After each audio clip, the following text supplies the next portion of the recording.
times what we call love is really a curse. They're really just the fruit of a sick tree that existed in our lives when we were younger, in our parents' lives, in our grandparents' lives. And sickness is around sickness, it almost like condones the behavior. But love doesn't do that. Love speaks truth. Love is healing. Love is light. It's not all of this darkness and confusion. A lot of us are still operating in a curse. And as followers of Christ, right? Speaking for myself, I've chosen, and as followers of Christ, I've chosen to give my life over to Christ, that He's the Lord over my life. There's choice in love. There's freedom in love. When you remove that, it's a curse.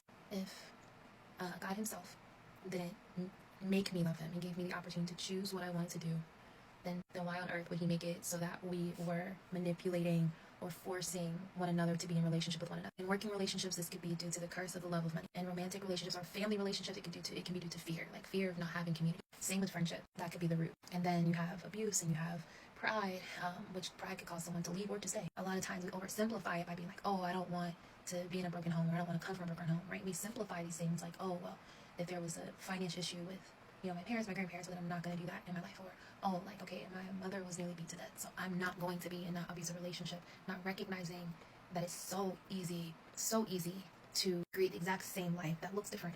Okay, maybe you don't get beaten to death.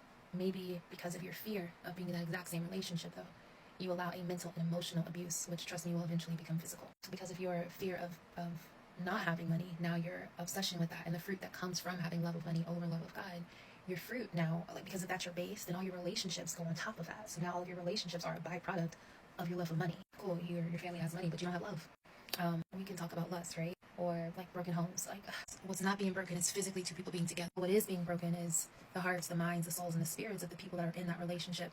And if you have children, those children that are actively existing in those choices as the adults make them. The one true way that I have found not to exist in a curse is by having a relationship with Christ. And this is because even with all of my intelligence, there's no way that I can see beyond my own understanding, beyond my own capacity and capabilities. And that grows and that changes as I continue to grow and change and develop. But God is God. So God is all-knowing and beyond time. And His understanding is something that I could never grasp. But what I can grasp is that He knows. Not only does He know my ways, my parents' ways, my child's ways, her future children's ways, not only does He know all of that, He knows what's coming, He knows what's not. So instead of trying to map it out and calculate it with my own very, very, very small understanding, because human intelligence is very small in comparison to God, using that, my limited understanding, is to instead release my life over to Christ and allow and trust Him to be God in my life. Allow God to be God. And me allowing God to be God, now I have freedom to just exist, to listen, to trust, to not spend so much time in my head, but more in my body, and heal and actually address things and not focus on other people or all these other things. So all the other things exist, yes, but the goal, right, is